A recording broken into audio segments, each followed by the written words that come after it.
Ever notice there's always that one person in your circle who consistently declines invitations?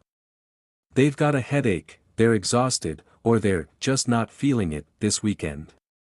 Here's what most people miss: they're not dodging you, they're preserving their mental energy.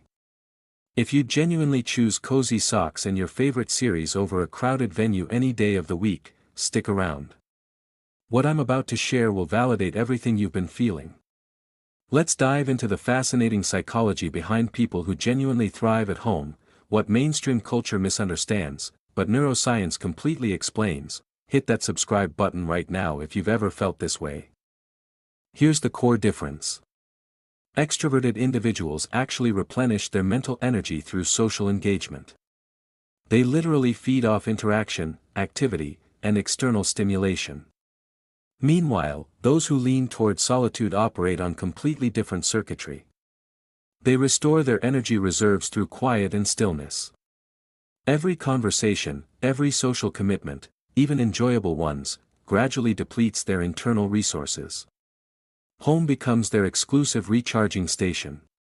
Psychology identifies this as the optimal arousal theory. Different nervous systems require vastly different stimulation levels to achieve satisfaction.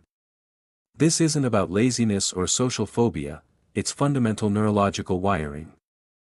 But the psychology goes deeper than simple personality types. Many home-preferring individuals are drawn to their personal space because it offers environmental mastery they can't access elsewhere. The outside world presents constant unpredictability, unexpected confrontations, spontaneous plan changes, superficial conversations with disinterested strangers. Within their own four walls, they dictate everything: ambience, sound levels, temperature, energy. For highly sensitive people or those managing anxiety conditions, this autonomy isn't merely comfortable. It's psychologically essential. Drop a comment below: are you a homebody or an adventurer? Now here's something remarkable that research confirms. Individuals who embrace solitude consistently demonstrate enhanced creativity, deeper self-reflection, and superior problem-solving abilities. Staying home isn't passive existence, it's where breakthrough thinking happens. Revolutionary ideas rarely emerge from noisy social settings. They develop in peaceful solitude, during late-night contemplation, or while absorbed in meaningful content. Let's address something honestly. Contemporary culture aggressively promotes constant external activity, the social media highlights. The party documentation, the relentless, maximize every moment messaging. But what if your optimal life looks like a compelling documentary: homemade comfort food, and absolutely zero social pressure? That's not depressing, that's radical self-knowledge. If this resonates, smash that like button. However, we need to acknowledge something important.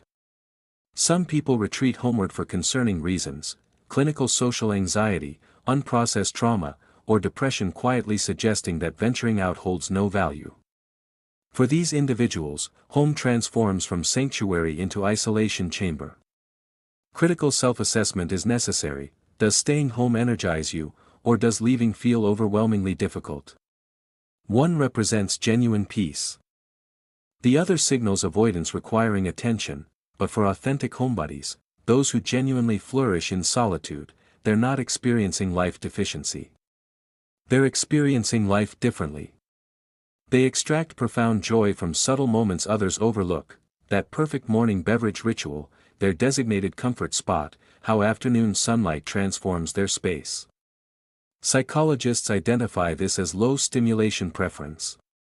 These individuals don't require external entertainment validation because their internal landscape provides sufficient richness. Subscribe if you're nodding along to everything I'm saying.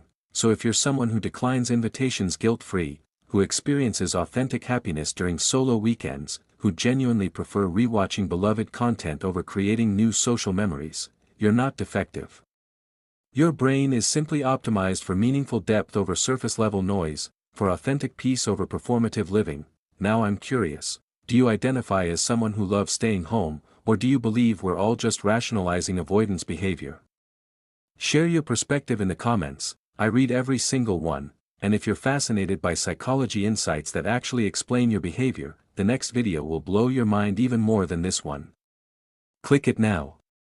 Everything will suddenly make sense. End screen, subscribe button, next video thumbnail, like reminder.